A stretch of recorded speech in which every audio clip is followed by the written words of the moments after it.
creatives work on the tremendous challenges, sometimes extreme challenges. But because they know their role to society, they continue to produce. Welcome to Oral Tradition, and welcome to another adventure in Guyanese and Caribbean literature. Let's also welcome a Guyanese based in Trinidad and Tobago, Ruth Osman, who is multi talented. Ruth, welcome to the program.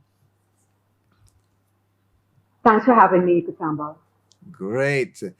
Sometimes we creatives, we are branded with all manner of labels and names.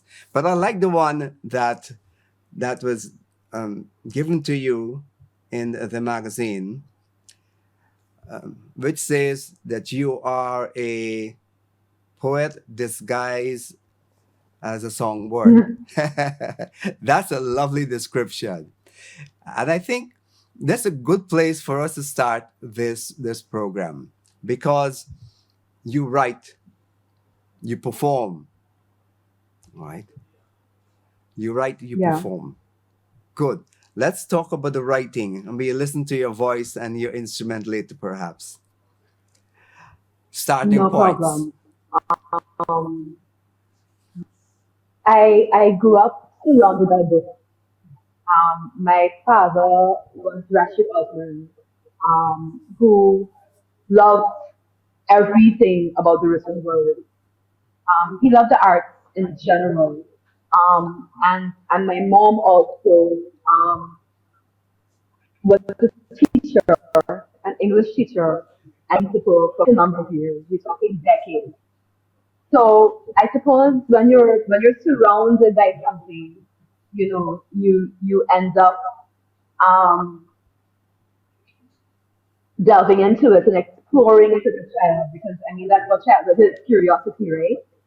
So I remember going to my father's library and reading all of this books, including the book that my parents expressly told me I was not supposed to read, right? I would keep them under the cover, you know, and so that was the beginning. My love of literature and my love of the spoken word. Mm, mm, mm, mm, mm. So the reading has led you to writing. Is that It it? has. It has. I suppose what happens is you spend enough time sort of assimilating something, right? Mm-hmm. An art, and after a while, when you start to have your own stories and your own feelings Yeah. and things that you yourself are sort of delving into and trying to understand, you end up using the tools that you would have assimilated into yourself. Yeah. So I can't exactly say when it happens, but somewhere between childhood and becoming a teenager, the love of the spoken word became the love of using the word to express how I felt about different situations, felt about myself, you know. Yeah. Right. During our conversation leading up to this conversation or this interview, I mentioned every time I look out there in the region, you're always preparing to go on stage. Now, a lot of time, a lot of time, we see the artist, the one who is performing. Let's talk about those silent moments where you create. Talk about what's going on, because sometimes you sound like a philosopher. Talk. Let me hear. Mm. But I'm flattered. Thank you. About the silent moment because Not many people ask about that. We get lost in the glitz and the glamour of the thing, right? And the hype of the thing. So thank you for that question.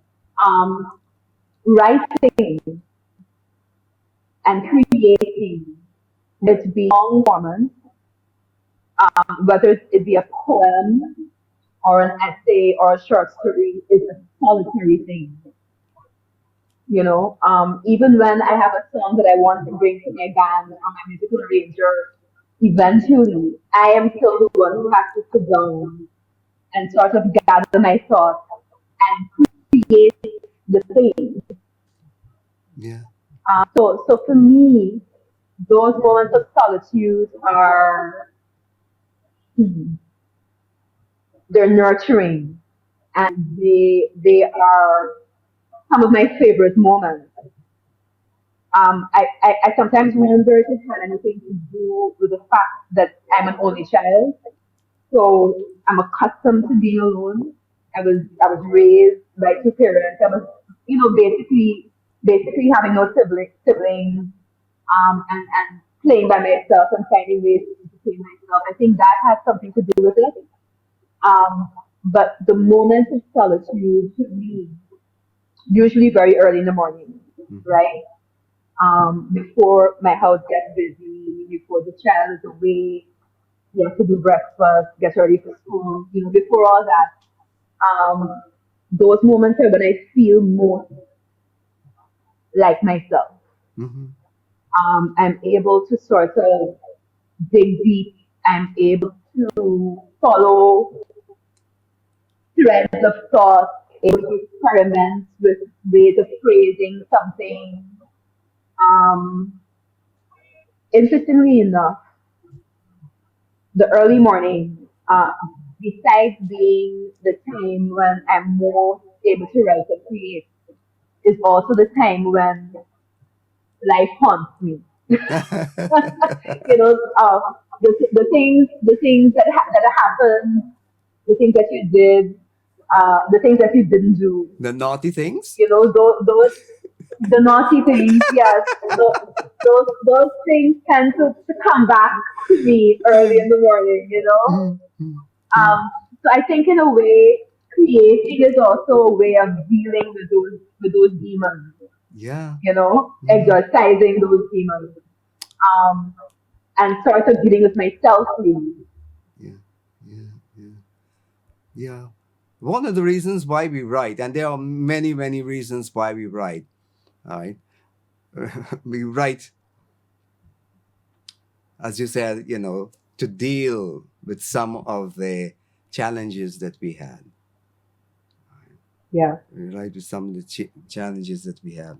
I like the insight, though. I like the insight, your creative moments. And I'm wondering if perhaps because creatives, we don't see them in that lonely moment, if that lends to the lack of appreciation.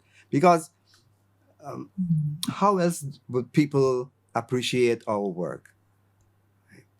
I mean, you've got it, like double whammy. I mean, you write and you perform, so people will see you. Right? So you're blessed that you can perform and people can see your work. But I'm wondering, like if you produce a book Right. and there's no one watching over you and tabbing the time. But then if you look on the computer and you look at the properties, how many times you've gone over a single word or single line or single paragraph, it's daunting. It's frightening the amount of time you spend now.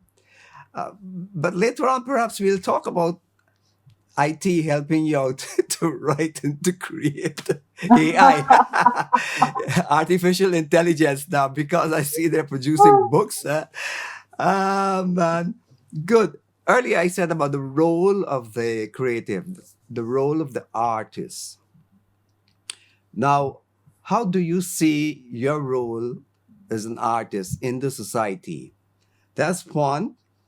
And then later you will look at the government's role to artists. to creatives, Mm. and also the consumer, right? Whether they buy it or Mm. not. You know what I mean? Yeah. Whether they buy it, your music or your book, you know? So the role, your role, the role of government, Mhm. and the role of the consumer. Any which Yeah. one first? Um, yeah, well, I suppose talking about my role is the easiest one to talk about first. Um, I think the artist's role is not just to entertain. Actually, I think entertainment is one of the lesser of the objectives of an artist. Um, I think the artist's role is to show us ourselves. Mm-hmm. Um, the human beings tend to get lost in the everyday. We're working, we're worrying about the future, we're thinking about our children, we're building an inheritance, or just a day to day grind. Mm-hmm. And what the artist does is, in those moments of solitude, he or she digs down beneath that superficial layer of just living, Mm-hmm. right? That's my dog, by the way. Apologies. Yes, Yeah, that's why he I or asked she about digs this. down past that superficial layer, Mm-hmm. and he or she brings up the gold and the treasure of what reality really is, which isn't just work and entertainment and traffic and you know what I mean? Mm-hmm. Reality is the purpose and the underlying themes: love, loss, death, birth, renewal. Those things that sort of cycle underneath life. I think the artist brings that up and reminds the community and the society of what life really is about, which is those things. Mm-hmm. Mm-hmm. Mm-hmm. Yeah, I yeah, recall one of your posts, you said there's a lot of things going on below the surface. A whole lot of things going on below the surface. yeah, And yeah, yeah. the artist brings a different perspective to what we see, what we feel, how we respond to things like that. How do you feel when you sort of make that connection with the Hmm. consumer of your work?